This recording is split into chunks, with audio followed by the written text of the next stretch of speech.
everybody. Welcome to another episode of Star Citizen Live, Arena Commander, Star Marine, and the Good Doctor. I'm your host, Jared Huckabee, and joining us on the show this week are two people. One you're going to be probably very familiar with, and one, well, you might be meeting for the very first time. Let's start with a person that you're all probably going to be very familiar with. Sean, tell us who you are and what you do for Star Citizen.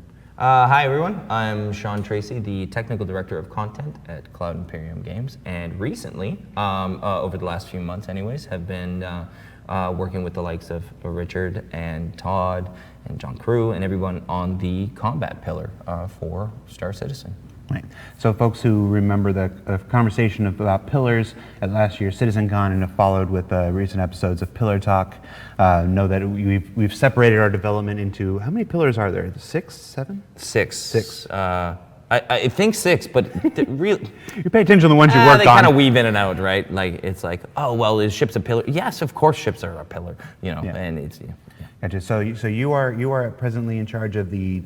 We just call it combat, but realistically what it is, it's a combination of a couple teams, and it's the actor feature team, the weapon feature team, a bit of the weapon content team, then an internal level team, and some gameplay teams. So FPS systems design really exists within this combat pillar. So the biggest part of what we're doing recently anyways is on the actor gameplay, the core gameplay of Star Citizen, not in the ships. Gotcha. And then joining us for I'm pretty sure this is your very first Star Citizen Live, Richard, right? It is, yes. It is, right. So Richard, tell us who you are and what you do for Star Citizen. Hey guys, so I'm Richard Tyrer. I'm the lead FPS systems designer, and basically I do everything related to the character. So anything to do with weapons, actor gameplay, anything that Sean just described is under my umbrella. So I imagine you've done a lot of work recently on Star Marine, and that's why we're here today. Yeah. Absolutely. Star Marine, Arena Commander, electronic access as a whole, which is the whole part of this, and I want to make sure we're talking about electronic access as well, because ultimately electronic access is the umbrella term that houses Arena Commander and Star Marine, just as its own separate bit from Star Citizen or Squadron. Let's talk a little bit about that before we get to the questions. Sure. If you had to describe Arena Commander and Star Marine to somebody, just like a mission statement, kind of an overall, Sure. What is Arena Commander and Star Marine? Arena Commander, it takes the core gameplay of Star Citizen, the core ship gameplay of Star Citizen, and puts it directly in front of you with no barriers. So that is Arena Commander for me.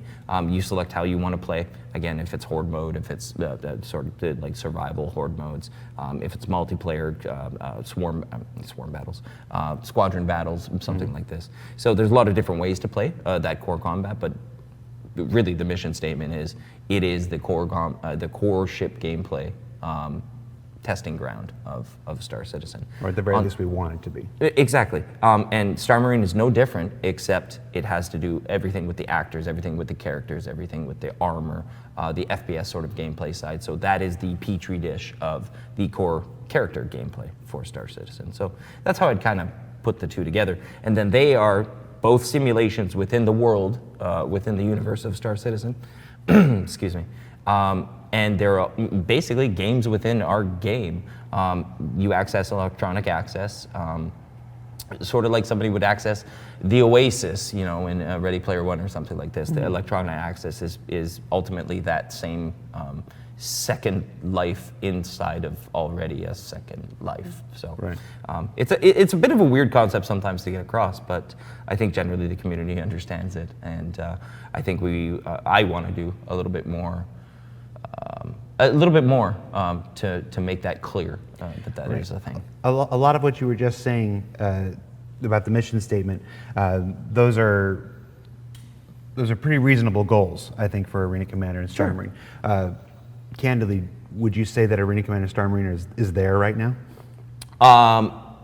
Is accomplishing those two things? I would say they are.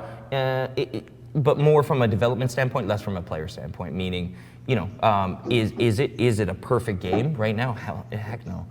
We're not definitely not. There's been new systems. There's new developments that have happened with ships. There's new scanning systems. There's so many new things that we're not quite taking all advantage of yet. There's ground vehicles, for example, and where's the ground vehicle in Arena Commander or Star Marine right now? Those kind of things. So there's new things that have come up that we're not taking advantage of right now, and I think we could be. Yep. And that's a big part of why we have this kind of renewed focus on Arena Commander and Star Marine. And we've had it for a little while. It's just in terms of the resource share around the company, right? We've got two other games that two little games. Just these other ones. Every time I go, well, there's this crash in Arena Commander, and they're like, well, do you want Squadron 42 shipping? And I'm like, well, no, Arena Commander is much more important. So really, there's two games that actually have to take the resources long before Arena Commander, or let's just say Electronic Access, kind of gets them. And I'm not saying that means that nothing happens, but it does mean that a lot fewer people are assigned to it. And what we've really got to be intelligent about, anyways, on Electronic Access is things that we do within DPU or Squadron 42, trying to make the most use out of those things that happen there, to be able to apply them within Electronic Access. So a great example was some of the UI systems that have come online recently, and I'm sure we've talked about them on SC Live, like the building blocks technology and stuff like this. As that came online, it was like, great, we can apply all of that, fix the kill notifications, fix the score notifications, actually rebalance all that kind of stuff within there, because again, the kill notifications have been broke for 2 releases or something to this effect. So yeah, trying to use things that are happening within the PU or Squadron 42 to benefit it is the best way to get work done. But recently, we get more and more resources to actually do some stuff with it. So I think we got a few quarters ago, we made some changes to team deathmatch as well as to deathmatch, and we even changed some of the maps around. So we're just going to continue doing stuff like this. And I think, I was going to say, I think it's also a change in mindset, really, in terms of being able to utilize, Sean touched on it when he said testbed, being able to utilize those two products in terms of Star Marine and Arena Commander, and actually utilize those for a testbed for the core gameplay. So, when we've got new weapons, new armor is coming online, or anything to do with the core gameplay, the general locomotion, that's something that we can utilize Arena Commander and Star Marine and really hone down and focus and get really concentrated feedback. So I think that's something of a mindset that, especially since, like I said, the pillars are fairly new, and the combat pillar in itself, and that's something that we can really drive down and focus on. So, as always on our Friday shows, very well said, by the way, Richard. Just as registering in my head. We take questions live from our chat. We take questions from 2 places. One in the Twitch chat, if you're watching on twitch.tv/Star Citizen. Also on Spectrum, where our bespoke communication platform is. Please preface your question with the word question in capital letters surrounded by brackets. It's going to help us pull it out from all the other chat. We also put up a thread earlier this week and started collecting questions throughout the week that people could vote on, see which ones they wanted to see addressed most. And right off the bat, we'll start with those right now. We've heard that there are new Pirate Swarm improvements coming with Alpha 3.7. Let's run those down real quick. Awesome. So some Pirate Swarm improvements coming already for Arena Commander, and actually just a rework of the waves. I'll run down basically the list of things that have happened. So first of all, we rebalanced the difficulty. Is that going to be? He's turning it off right now. We've got some cooling happening, but I mean, it's only 8:30 in the morning right now, just so everybody's aware. The lights are hot. Right. Pirates. Might have been the Great Quake. Yeah, it's the big one. Okay, so we rebalanced the difficulty curve over now 10 waves. So it used to be, I think, 15, was 12 for a time, but now it's 10. And we've rebalanced that difficulty curve not only with just the AI, but with your wingmen that are coming in and against certain ships. So you can complete this in a starter ship all the way up to kind of the biggest ship, and it should be a challenge through the whole thing. But it should be a ramp up of challenge, and this is something that we're really, really trying to balance in now. And it's actually tricky because it's a balance of not just the actual loadouts of the ships, not just what ships are coming in, but how many and how good your wingmen are that we bring in during certain waves. So it's a bit of a juggling act really to get that balance correct. One of the other exciting things is we increased the playable area. They're much bigger now. So again, the ships are moving a lot faster. People needed a lot more room. to maneuver. And the other thing they needed was not to run into a wall. So there's really, like, I've not been to space, but in all the movies I've seen, there's not a lot of walls in space. I have seen a library in space, kind of, in a black hole. There's a big metaphysical wall There's in a big Interstellar. library, and you do see back through time or whatever, but no walls. So the idea was to make this boundary a soft boundary.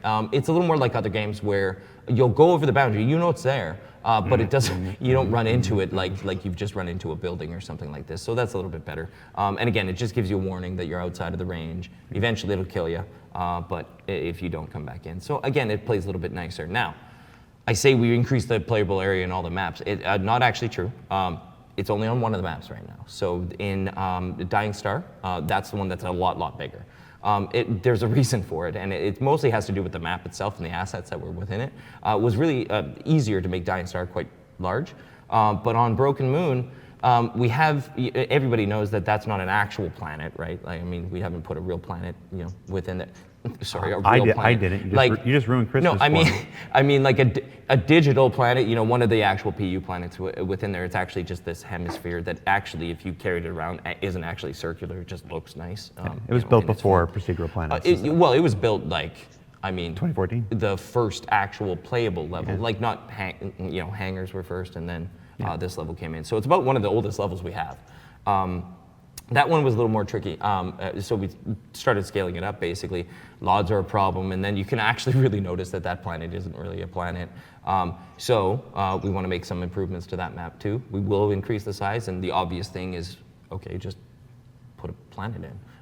And that's what Chris has been saying, so we'll probably go ahead and do that. So we will make those changes to Broken Moon as well, but I think the boundary changes are also within Broken Moon, so that's nice stuff. So the boundary changes for Broken Moon don't just apply to Pirate Swarm, they apply to any other That's right, game mode any other mode that's within there. So, and again, this had a lot to do with the ships moving around a lot quicker now. Added more ammo in the missile drops, so that was a little bit of a frustrating thing that the missile drops weren't giving you enough ammo. You would run out, instantly, and it's a rewarding and fun sort of thing. We didn't want to have Arena Commander feel like it's super restricted ammo, super restricted weapons. Like, we want them to play. We want them to, not save too many of their missiles, too many of the things like this, because it's not that type of game. It's a little more arcadey than it is like a survival type thing. The other thing, a lot more ammo in the ballistic pickups. When you had the lower size weapons with just this high refire rate, you would run out of all your ammo. So that was another one. Speaking of the UI building blocks, we added objective sort of hints. Not even hints, it's real direct. Go do this. One of the big pieces of feedback that we'd get from Arena Commander, or just generally for the game, is that readability of what my actions that I need to take are a little bit hard. So we make it very obvious, and now that we've got building blocks, we can kind of do all this stuff. We added more ships across the waves and some different ships. Also, repairs are available a lot sooner. This has to do with it being a little bit more challenging now, that the repairs need to be available a little bit sooner, otherwise it was kind of frustrating. I could run through the ships, but I think better that you guys play it. And then the biggest change actually is in the last wave, wave 10. After a bit of a delay, we're going to spawn 10 friendly Merlins, but there's a Hammerhead at the end. Now, a Hammerhead is a tough ship. It is not easy, and it's not meant to be easy. It's a boss. This is it's just this little boss fight, basically. But you've got a chance to take out that ship on your own. But after a short delay, you're going to get 10 Merlins on your side. And this is the thing that a lot of people, they'll spend a little bit of time with the Hammerhead, and they're like, okay, I give up. The shields are too strong. There's not much I can do. But we wanted to give you a little bit of that sense of, not sure you're going to make this one, and then bring in those Merlins. So it's pretty exciting at the end. It's a nice climactic end, because again, I found the waves before, though they were fine, it just was pretty flat in terms of an excitement kind of curve. So at the end of it, we get a good, climactic event, and you take out this Hammerhead. So generally, that's pretty much the improvements just for 3.7. And again, this was just a small set of people. So the old 10 Merlin trick. Yeah. Yeah, we think it's a lot more fun than even just bringing in one or two of the stronger ships. It's a little fun, especially with the Hammerhead, to see a lot of them little ships going on, because when the hammerheads are going, you got the turrets going, you got everything. It's pretty exciting. So, and we wanted to make it a little more exciting, but we got to wait for another release to do it. Give a little final cinematic at the end too. Richard, what are the plans for Hello. What are the plans for FPS scanning? Will it be similar to ships, like picking up IR, EM, CS, stuff like that? And what kind of equipment will we have to do this? So FPS scanning will be similar to ships. It will have a unique nuance in the fact that FPS scanning and what I call FPS radar in terms of its ping system will actually be less passive. So it'll be something that you actively use rather than it being on all the time. So I think the passive version will actually only search for audio, so for decibels. So you can hear people in the distance, or if you hear gunshot from an FPS point of view, then it'll obviously appear on your radar. But if you actually actively ping, that will then track the other emissions. So you'll get EM and IR, and then eventually later down the line, as we start to work towards armor gameplay, then that's when armor will start to give off those emissions and things like that. And then you can bring in, different components in terms of different levels of FPS radar, in terms of FPS scanning. And obviously FPS scanning will have similar functionality. You'll be able to select or highlight over a target, and then that will give you more information on that target, loadout, and so on and so forth. So the plans are that we want the FPS and the ships to feel like the similar experience. We don't want you to get out the ship and it's a totally different experience than when you're in the ship. So we want to have that kind of holistic approach, that approach where you feel like everything's connected, that all of these disparate systems are playing together for one, unique experience. So that's kind of the overall idea for FPS radar and scanning, but that's something that we'll be working on absolutely in the future. Yeah, I wanted to clarify. I should clarify in the question. That's not something that's coming online with Alpha 3.7. That question is more a design philosophy going forward as far as FPS. Absolutely. So that's something that we've got on our minds. It's something that we're working towards. And as you know, in terms of the roadmap and so on and so forth, we've got lots to work on. But in terms of general idea and philosophy, that's the principle. Yeah. Sure, and Rich went over just exhaustively anyways, even in the last quarter. And it's something that we're doing now on the combat pillar almost specifically. But we really try to get out in front of the designs for the implementation. So we've got a great idea of what we're doing on the combat pillar all the way actually till the middle of next year at this point, and actually even quarter three. So Rich is real good at this. He's already seeing something coming in the quarter forward from that, so he's already getting the design all worked out, and by worked out I mean pretty exhaustive. By the time we get to it, it's like we know exactly what we're doing at the moment that we do, and that's why in the last couple months anyways we've been able to get some pretty huge features out from the actor team, like the personal commodity inventory, the animation. Actually, no, we haven't done that one yet. That one's coming in 3.8. That's going to be a nice one though. Everybody's gonna like that. Animation speed ups for some stuff. Anyways, just wanted to give a shout out. I mean, Rich fundamentally, it's about making sure that all of the designs that, we're making a big game, that all of those designs tie in together. And, if you design something today, but you don't take into account what's coming in the future, then all of a sudden, when you design that future system, you have to look back and go, actually, we need to change this. And then you get a scenario where you're having to change a lot of things. Now, obviously, that's not always possible, but I think it's always a good philosophy to try and take into account everything that's going to come in, so that you can go, okay, how is this going to impact this? How is actor status going to impact, the health system, or how is stamina going to play into the different locomotions? So I think that's kind of the overall general principle and philosophy that we're trying to aim for, to make sure that, when it all comes in, it creates something that we actually want. All right, so the number one question that was voted on in the thread throughout the week is AI bots in Star Marine. 1 million. Remember our 1 million? You don't remember? No, I do remember. I do remember. There's a wonderful meme of me just sinking into my chair like. Yeah. 1 million. What are the plans for bots in Star Marine? PvE modes. People don't always like to play against other people. Sometimes they like to get together with their friends and just practice against bots. Yep. We want to do the same thing. And actually, really interestingly, the internal AI teams, they kind of want the same thing. So this one takes a little bit of markup on the maps. We've got to get a wave spawner in. We've got some basics to this where we can pre-place the characters. But what we want to do is have a little more I hate to say it, but a systemic setup where it's much more procedural. And by procedural, it's more just generated, right? I want to put a spawner in. I want to say what kind of guy I want, whether I want a male, female, whether it's a rich guy, poor guy, whether he's got lots of guns, whether he's got a few guns, whether he's got good abilities or not, and the designers will be able to set all this kind of stuff and it ramp up over time. But actually, the whole existence of the Good Doctor map has a lot to do with wanting to do a swarm mode. So this was something that came down from Chris and Aaron, that they wanted that within Star Marine, absolutely. And it's such an obvious thing because to a degree, and not even to a degree, we are actually doing that within Arena Command. We got 2 different survival modes already, and we don't have a single one within Star Marine, and a lot of that just comes down to the actual development of that given AI. Now, I don't want to go super into detail because that's another pillar, another director, another set of people that are working on that. But of course, Squadron AI has to be the top priority, and then PU next, and then everything within here. So just like I said at the start, as they progress on the Squadron AI, as they progress on the PU AI, we will take advantage of that kind of stuff. But right now, the best spot in the PU is this underground facility with this stuff.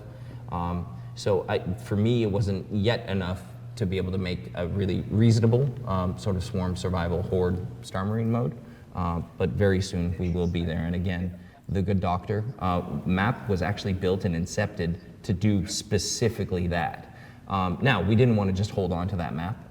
And wait until the AI was. And wait until the AI was done. We had it, and making a deathmatch map is not too dramatically difficult in terms of sightlines and things like this. So we figured, why not release the map while we wait for the AI to kind of be in a state that we want to do that with. And by releasing the map earlier, players get to beat on it a bit. You show us some of the shortcomings of it, and we can iterate. Yeah. Necessary. It's bad to say it this way, but yeah, we get some free QA is kind of the thing. But it's good. It's a good deal, right? Because you guys get some new content, we get some new feedback. Everybody wins. That's how it's supposed to work. Everybody wins. Richard, and also, when we do actually, obviously work towards the PvE side of things, one thing that we will get is that we'll get a different set of feedback. So, when it's PvP, when it's player against player, and when we have that more focused experience, in the Good Doctor or any other map that we eventually add AI to, I think that will give us some really good feedback. And it will be different compared to the PvP feedback. It potentially a different player base in terms of people who really focus on the PvE side or the PvP side. So I think from a holistic point of view of getting all of that information, that would be something that would be really good going forward and allow us to get that feedback to actually balance it for Squadron and for the PU. Oh. Now I understand you've got some images from the Good Doctor map. Since we brought it up now, let's go ahead and take a look. Yes. We've seen one image so far. We don't have video today, but we do have some screenshots that we can take us through. Maybe tell us what it is that we're looking at here. Is that coming through? That is coming through. Cool. So this is actually the it's on a slideshow. 1 second. I think it's is that still coming through? Yeah. So this is actually, you can actually just see outside here. So this is the internal reception area for the Good Doctor map. So it's actually one of the first maps that we have that's actually embedded on a real planet. So as we were talking before, this is actually a real planet that this is actually embedded on. And this is the internal, kind of the main atrium area that provides the access to outside to the interior and to the habitation on the other side, and then to the science labs on this side. So if I actually go through, so here you can see this is actually the science labs, and you can see it's a different feel. And that's something that we really wanted to have a difference compared to the other maps that are already released, is that this map, we wanted it to feel fairly light and bright. So you can see in the atrium, it's got that exterior lighting, and here it's fairly bright, and it fits in with this science. But you also get these unique areas of the map. So in obviously some other maps where it's quite dark, you can't really tell where you are. It's very clear in terms of, okay, this gives you a really good read on the areas that you are, and then this is more the habitation side of things. So the habitation, obviously, it's been more dressed up, it's more warmer colors, whereas the science labs part of it's more colder colors. And this, we really spent a lot of time on the FPS side to make sure we got good line of sights, good areas. And also, if actually just switch back to here, one of the big things that we wanted to do was push some of the line of sights, so that you weren't just going around a corner and it was a quick shoot off, that we had some more medium to longer range gameplay. So as we keep going, see this is more of a top-down view of that initial atrium area.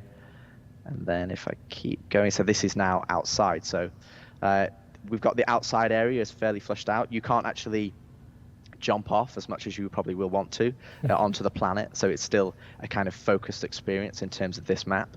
But it just provides a bit of difference that you can go interior and exterior and get a bit of a sense of more representative gameplay that would be on the PU rather than just a specific gameplay mode. Here we've got another exterior, or you're the interior looking outside. Then some more of the habitation areas. But I really like the art on this. Actually, you can see some of the, if we touch on the lore, some of how the Good Doctor came to be and how it fits into the lore of Star Citizen. Yeah, you're doing such a good job. Do you want to talk about some of the lore? That's absolutely. Oh. Absolutely, I want to sharing. This is one of the more interesting changes to Star Marine that I think is that we're starting to build, I guess, scenarios or situations that are reflective of moments in our lore. Well, yeah, it's one of the things when I took some of this combat pillar stuff over, and we were talking about the Arena Commander electronic access games.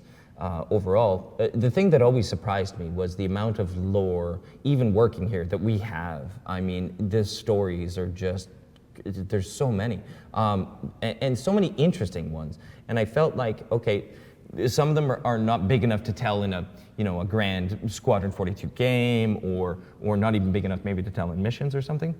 But maybe the scenario is something that we can tell within Star Marine or Arena Commander. Why don't we make this less about a game where it's like, okay, log in, get your ship, kill 10 waves, see ya. It's just not as compelling when we have as much lore that we have. So I really, really want to be telling kind of scenario-based stories. And what this makes is something that's a little more, you can set it up to be like an objective-based game mode where it's actually telling stories from the lore. And wouldn't this be what the electronic access thing would be? Because again, we talked about the concept of the oasis within Star Citizen, right? So electronic access is this oasis. Now, what would those people do with it within Star Citizen? So you're a person, you live in the verse. What do you do for fun? Well, it's the same way that we, I'm sorry, I'm not American. In an so the RPG Gettysburg, what do they call those? Reenactments. Reenactments, thanks. Things like reenactments, or we go to the medieval fair, or we go watch knights beat the crap out of each other with wooden swords. Things like, some people see steel swords, or what is that? The Renaissance fair, right? Renaissance fair. And I talk about it like I've gone to all of these things like so many times, but not quite yet.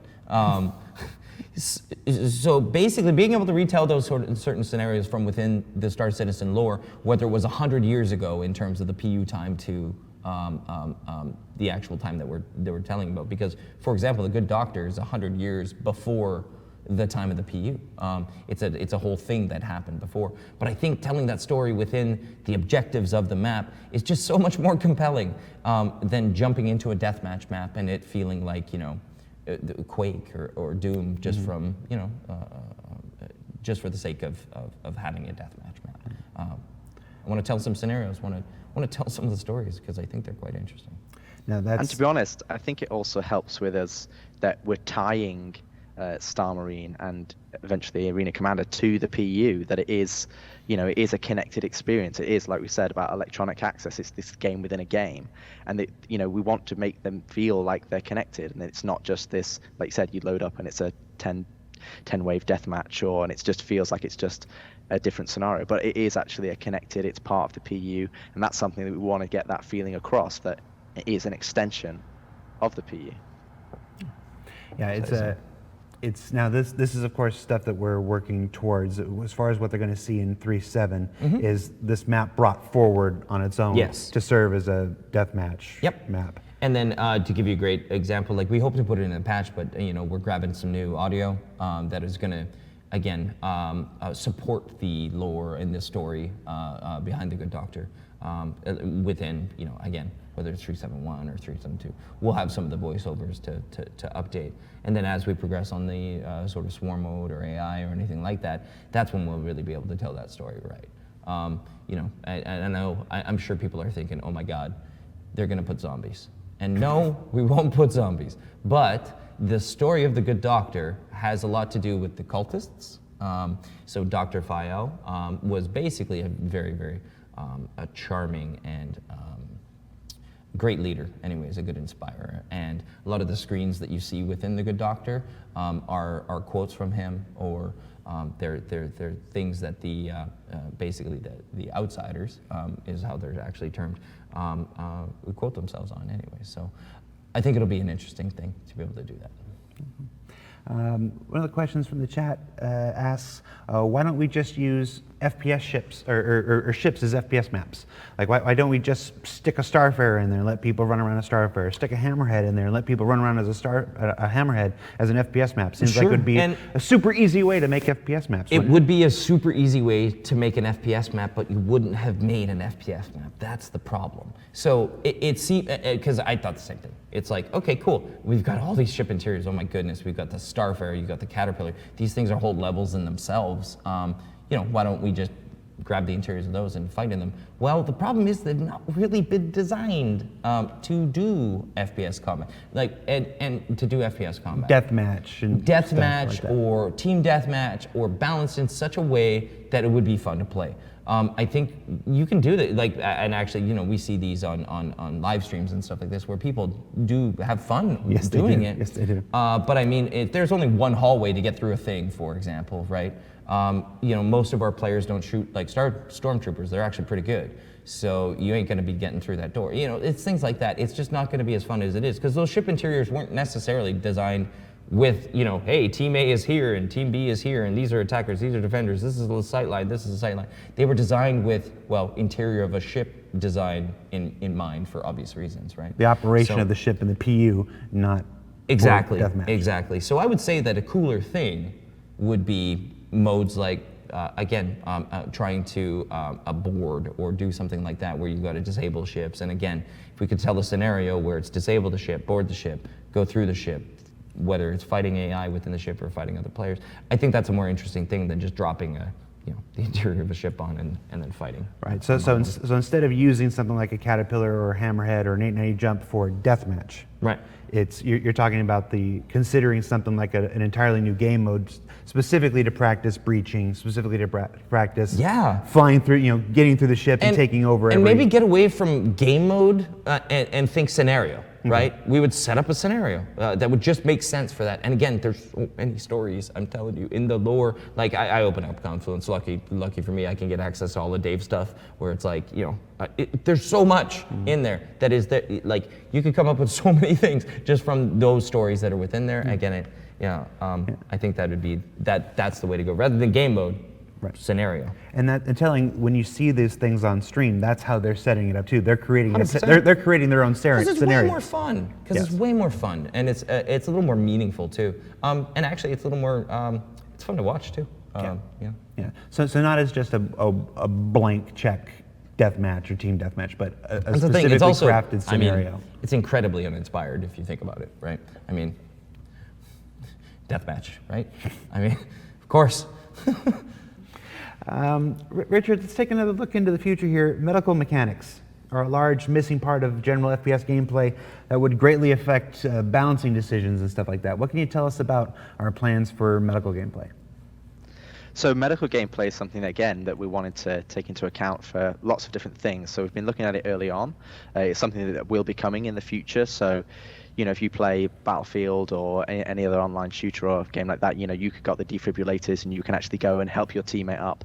So, in terms of a team match or these scenarios that we're discussing, the ability to actually revive your teammate and bring him back from the depths, rather than having to respawn at a particular area, obviously that would change the dynamic. So it's absolutely something that we're looking at.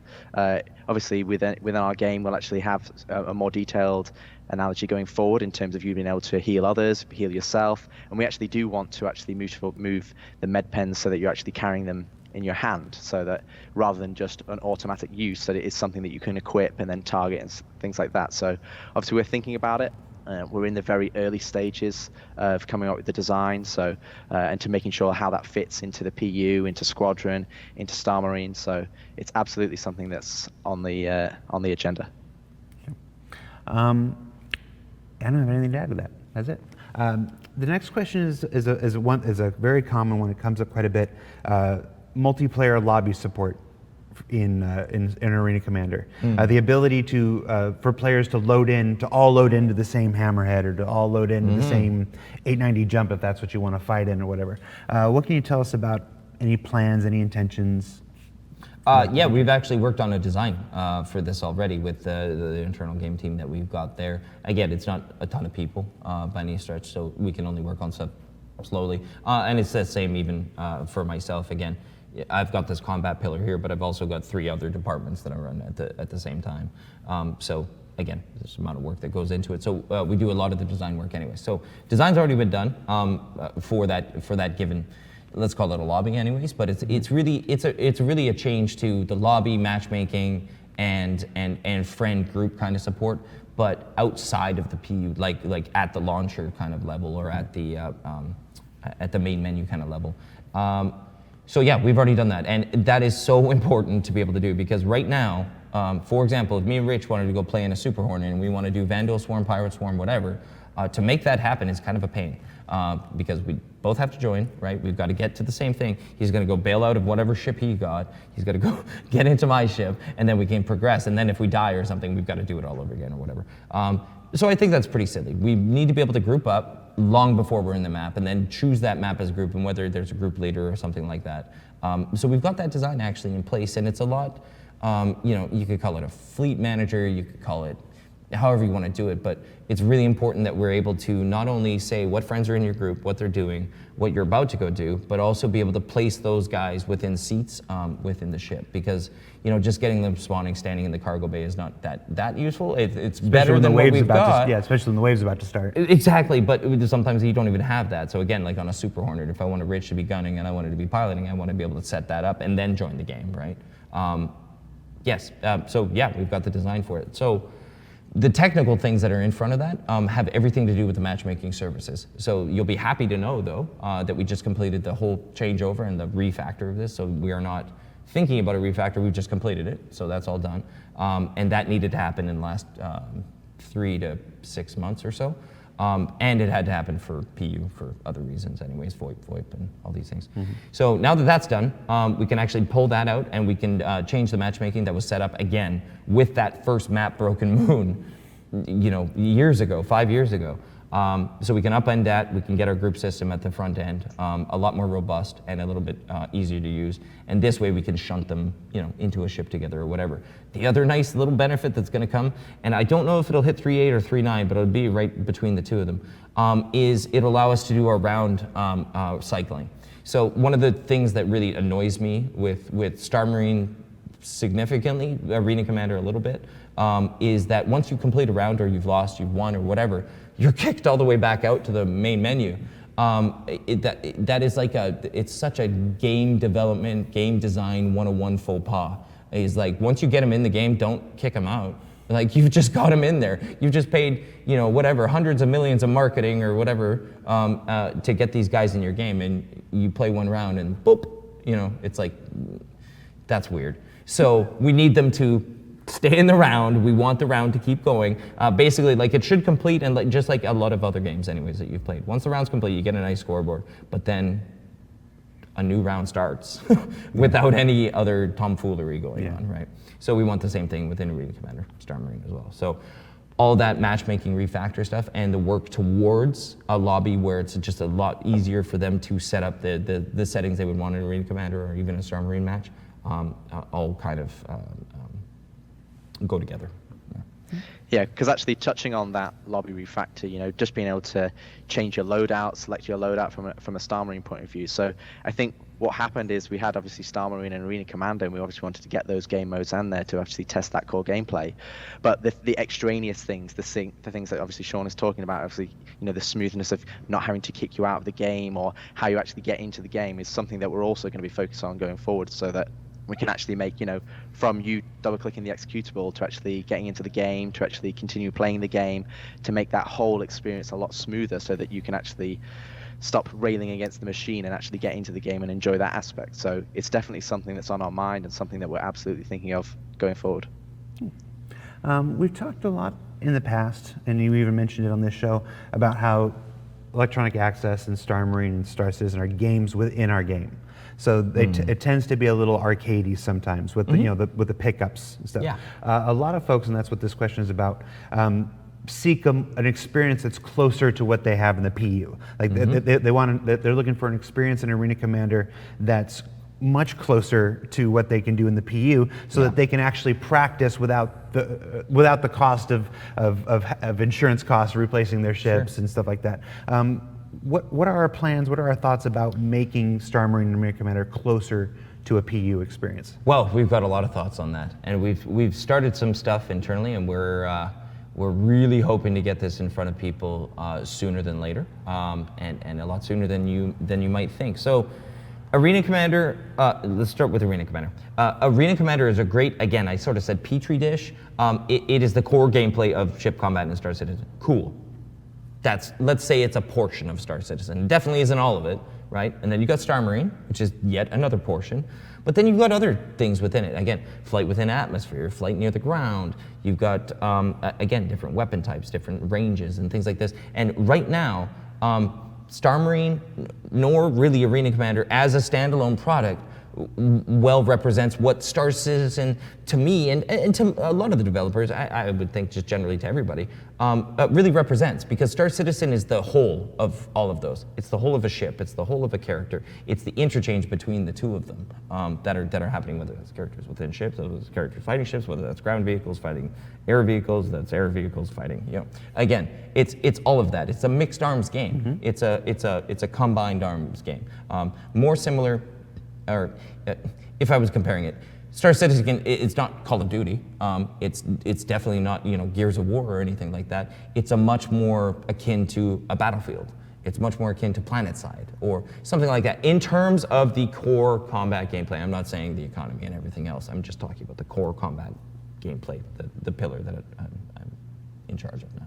So yes, there's economy and everything else. So the concept here is, if you could basically take 30 minutes, and I would bring somebody off the street and I'm go, okay, I'm gonna show you what Star Citizen is in 30 minutes, right? I kind of don't want them to go load out the PU. Because right now, if I go load out the PU, even as a developer, I wake up in Port Arthur, I get out of bed, now what? And a brand new guy is like, if nobody's saying, go to the ship terminals, get a ship, go do a mission, go do some mining, whatever. It'll take some time to get into it. And by half an hour, maybe he started mining at that moment. Now, some of us don't have as much time. We need really that 30 minutes to be an adrenaline-filled experience. Like, if I could take 30 minutes of the PU in the very best case, like everything went exactly how we wanted to be set up. We've got people here, we've got people here, they've got these vehicles, they've got these vehicles. This is the scenario that they have to go in. That would be an enthralling and exciting experience to me.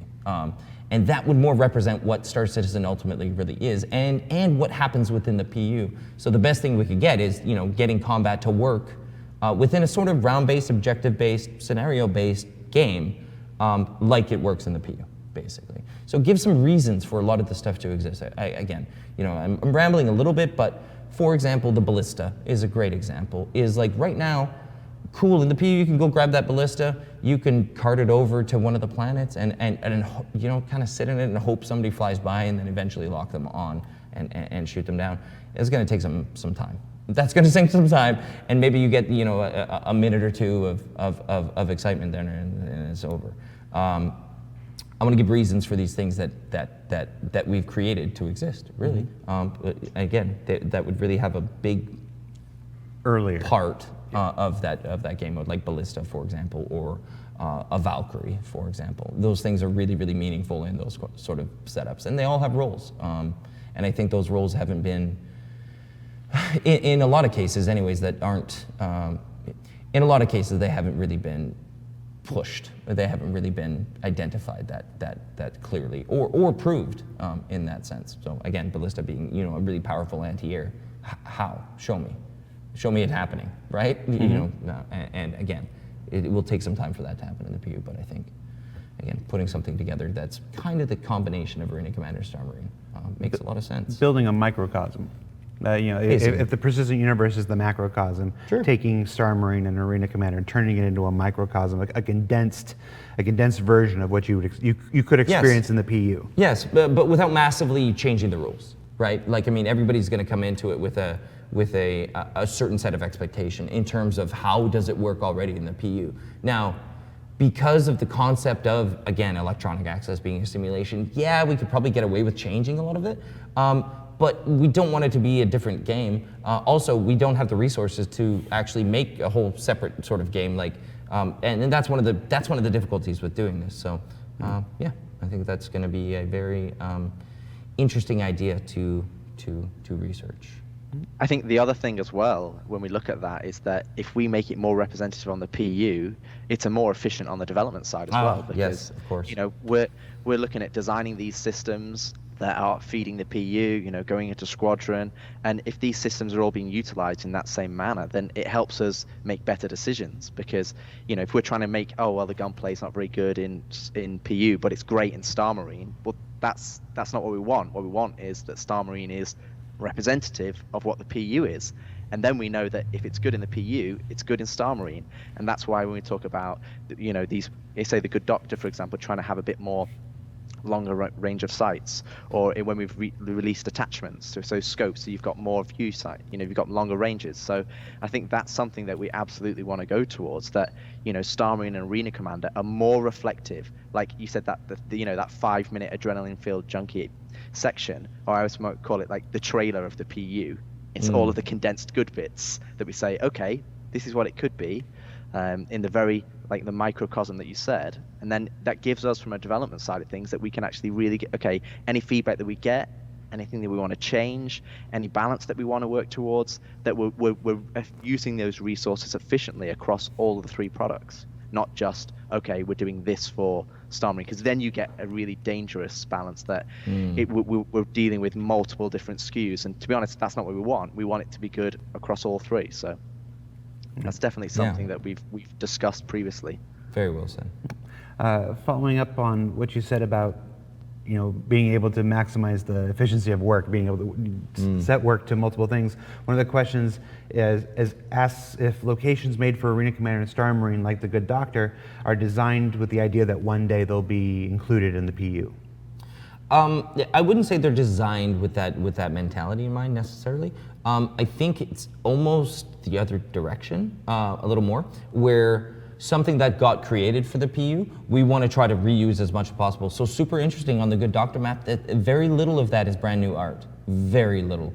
A bit of the exercise area, some of the treadmills, dumbbells. Like the dumbbells had to be made. That got made. But generally, that was reused building sets. And that's the whole idea here, is that we don't need a 100-man team to make this new stuff. We've got 90 gigs worth of modular assets. Yeah, that we can use, and actually, if you can kit bash that stuff together and make it look as good as that looks, right? That looks totally unique in its own sense. So why not? Now, having said that, it is a representation of what Lear 2 planet would be.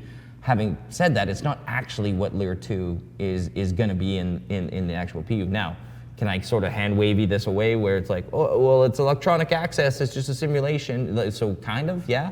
But the reality of it is that we've not made Lear 2 as a planet yet. And actually, what we created, we really wanted to have a planetized location. We wanted it to be on Lear 2 because of the story and the lore and everything. So yeah, we took the Hurston planet, tweaked it, and dropped the map on it, and called it a day, right? So this is not taking a whole team's worth of people to do that.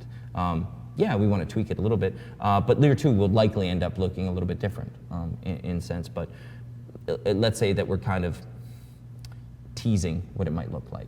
So I would say that the mentality is actually not the way of building those specific things for Arena Commander or Star Marine or any other mode for that matter, and then giving them over to the PU. It's more the PU will build something and we will consume it as much as possible. You've mentioned several times that it's actually the Good Doctor level is actually there on a planet. Yes, well, and yeah, we don't talk about that enough. We've not done that yet. Yeah. Yeah. So when players load into the Good Doctor, they're actually loading the entire planet. Yeah, it's actually. Yeah, and it sounds super inefficient when you say that. Wanted you to get to it. But yeah, it's actually more efficient to do that than it is to cull it out.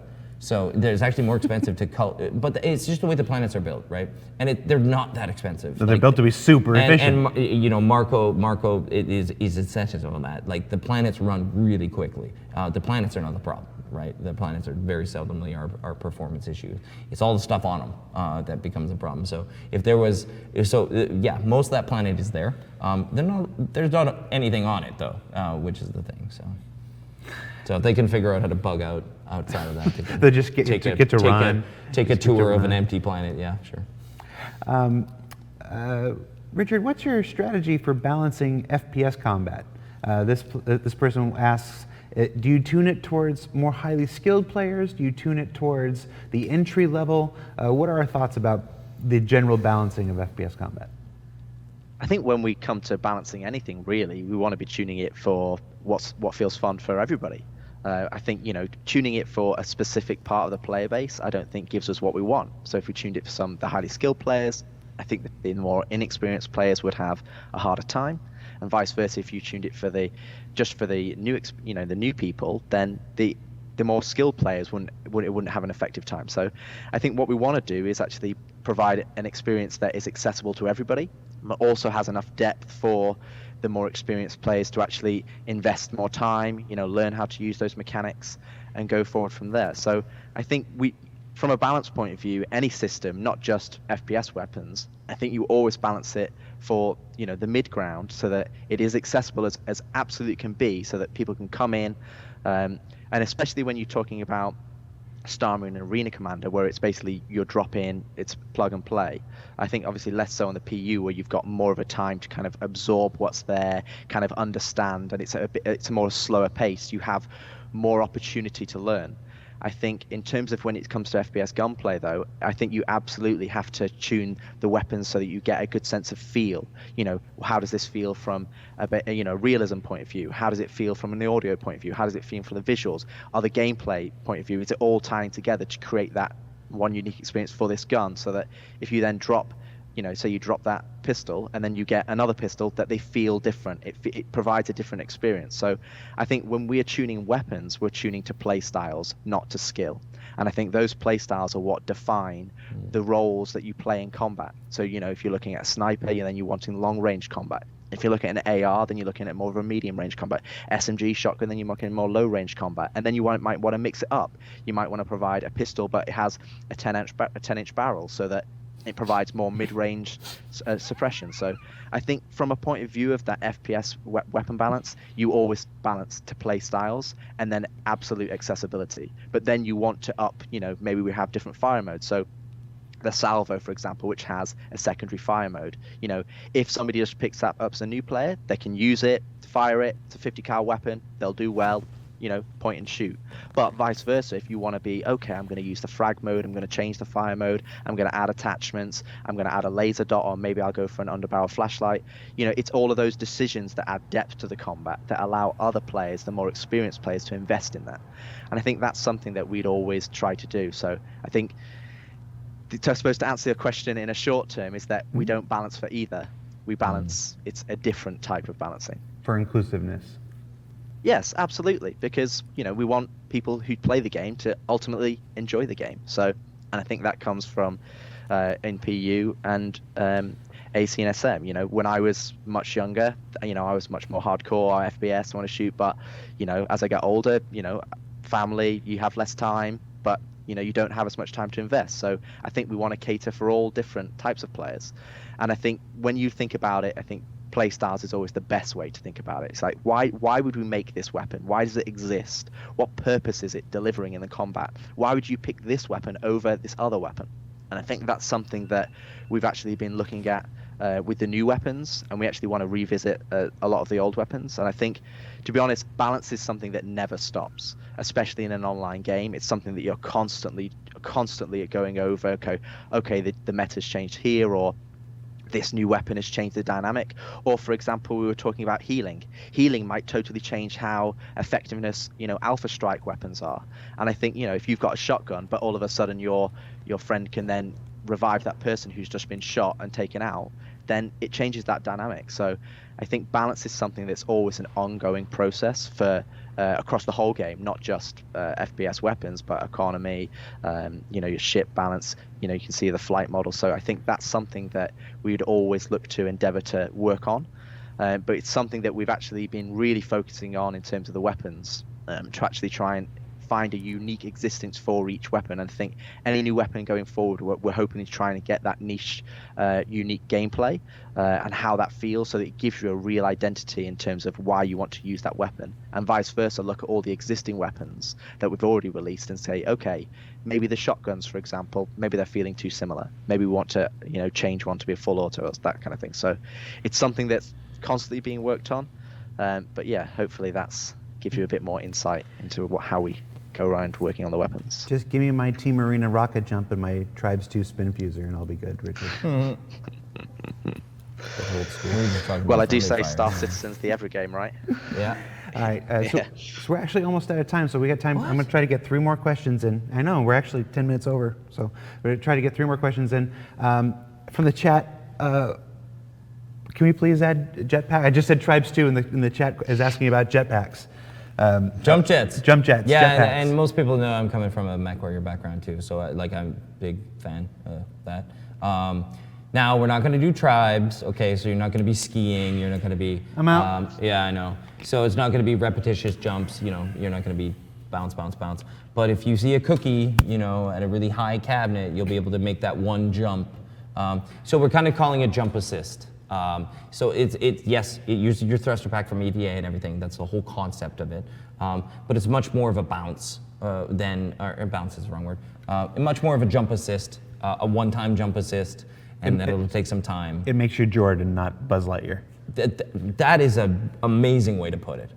It makes you Michael Jordan, not Buzz Lightyear. Yes, that's exactly. And I think also that allows us, as we touch on future armor gameplay, it allows us to have a differentiation between different types of armor. So I think some armors will be more associated with the jump assist, and like the heavier armors may less so. So it's just one of the many different things that we're going to utilize to differentiate different armors going forward. It's been a while since we've talked about Sata Ball. Since we've mentioned Sata Ball, since anybody's heard anything about Sata Ball. The questions, it's been through chat for the last hour. People wanted to know if there's any update at all on Sata Ball. Not really, to be totally honest with you guys. There's not a huge update on it, and I'll tell you why. We've talked pretty much this whole time about, again, the coexistence of PU Squadron and electronic access, and the fact that they all kind of play off each other, right? So there's work that happens here that can be applied here. There's work that happens in the PU that can be applied there. Sata Ball is totally unique in its own regards, right? So the idea of it, the concept of it, doesn't exist anywhere else in Star Citizen, right? So it's a 0G only thing. It's a core. It's not core gameplay at all.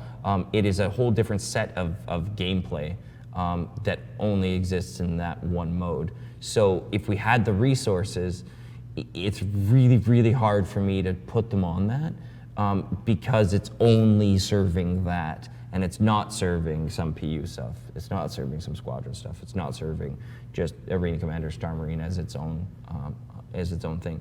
So basically, everything that we're trying to put resources on is, Rich was running through the weapons and the armor gameplay and all this.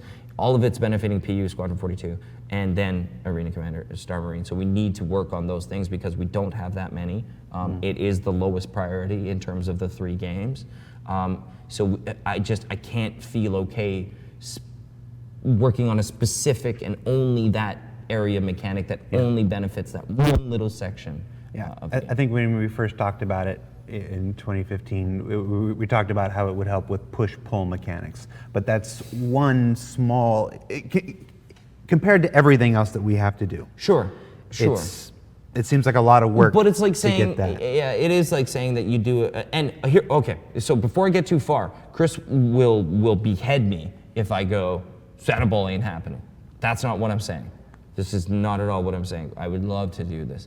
It's just in the priority set, it's a little bit lower because of that mechanic. Now, to go back to the push-pull sort of concept, you're right. That might help push-pull, or it might slow it down even, because the requirements Or like within Squadron 42, I'm sure there'll be a 0G section that we use push-pull in some way, right?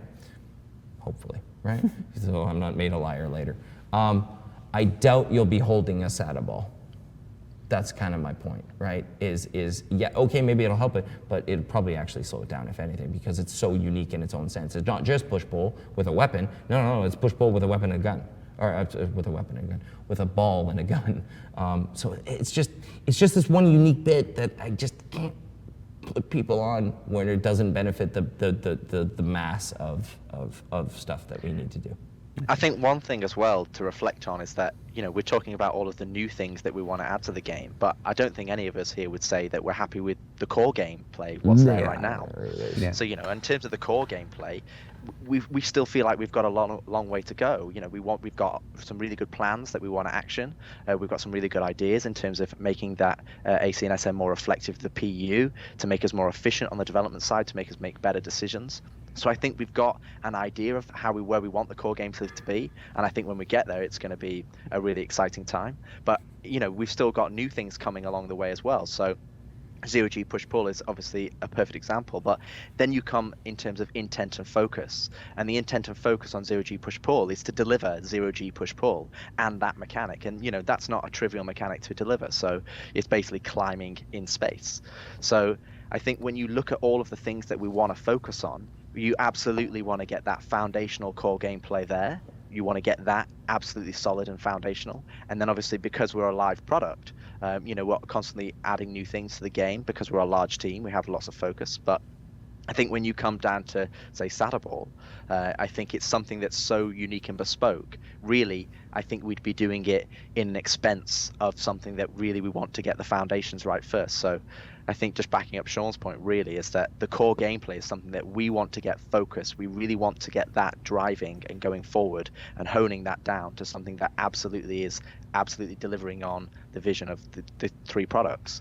And then also then we can start adding in the new mechanics. And then, once we got those new mechanics, say Zero-G push-pull, them, the more larger mechanics, then something that we can look at in the future. Chat's already talking about making their own Sata Ball game mode with the turtle. So beautiful. Do it. Absolutely. And man, there's so many things, and I know we're almost out of time, but there's all the things that I do pitch all the time on whenever I get on these things where I can kind of push a little idea anyways, that I want so much of this player facing as much as possible, right? If the players want to come up with a Sata Ball with a turtle, freaking do it, right? If we can give them a Zero-G arena, even better. But I'd love to put this stuff in front of the player, for example, racing or anything like that. So we didn't get a chance to talk about racing today, but I'm sure we will have another SCL at some point and we can talk about what I do this every Friday, Sean. There's always another Friday. Yeah. Always another Friday. For me, Fridays don't exist at 8 a.m. This shouldn't even be a thing. We had to get Richard in. No, I know, and it was actually super valuable for me to have Richard. This is a special Friday for me anyway. What's that? Yeah, well, first day on Star Citizen Live, and also my daughter's birthday, so I'm happy about that. Yeah, that's a nice. Happy birthday. So happy birthday to her. Yes. We want the players to be able to build this stuff when they can. So, for example, in racing, I've talked about it before. I want to give them pylons. I want to give them the ability to set a gate height and all this kind of stuff so they can actually set it within the world. They can set a start gate, they can set the end gate, then they can set all the middle ground sort of stuff. They do it anyways. Let's just give them just a teeny tiny bit of structure. And people will go crazy with that. Then it's one of these 10-time sort of improvements that you can make because, again, the players outnumber the developers by about 1,000 to 1, right? Like even further. So more than that. It's probably a bit more, right? Well, let's say currently playing players, right? Based on the metric or whatever. But there's a lot more players than there is developers, and they'll spend more time on that racetrack, I guarantee you, than a developer will.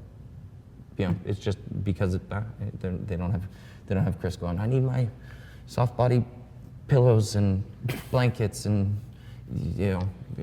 I'd play Turtle Sata Ball though. Yeah, I would play Turtle Sata Ball as well. Who's asking Chris for a soft body pillow? No, Chris is asking for physicalized soft body pillows and blankets, hard stuff, hard stuff. So yeah. All right, last question. We're going to combine a couple questions here we get in. We see a lot of requests for AC maps that utilize atmospheric flight. We see requests for Star Marine maps that use ground vehicles, stuff like that. Just expanding to the combined arms idea that you said before. What, if anything, can you tell us about that today? So I want to be careful how much I talk about because, again, small set of resources, trying some stuff. So a lot of what we've talked about today, we have, this isn't the first time we've heard this. This isn't the first idea we've had of this kind of stuff. So we are taking a look at it. They're great ideas. We have some atmospheric flight, have some ground vehicle existence, have some progression within a map where there's different areas that get done. I've already gone too much. So yes, we are taking a look at this kind of stuff, and we want to bring something to you guys very, very soon here. And whether that's CitizenCon or something in the future, you'll have to just watch this space. All right. That's it. That's all we got time for. Star Citizen Live, Arena Commander, Star Marine, the Good Doctor. Richard, how was your first show? Exceptional. I was so happy to have him. It's been great, by the way, with Rich on this side of the pond. So on the combat pillar in general, most of the staff are actually over in the UK. So though they call me the director of that given pillar, Rich really does the real hands-on work. We have our one-on-one things, and occasionally we've got a good combo going. But I think we have a real good team here. All right, so that's it. Thanks for watching. This will be up on YouTube later today for any. I don't know why I'm talking. If you're sitting here watching it, I don't need to tell you it's on YouTube. That's it. I'm Jared. That's Sean. That's Richard, and it's still really early. We'll see you next week, everybody.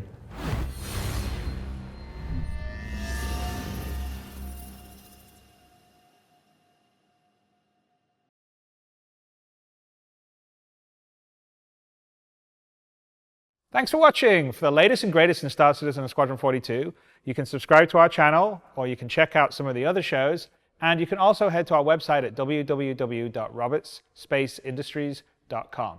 Thank you very much for watching.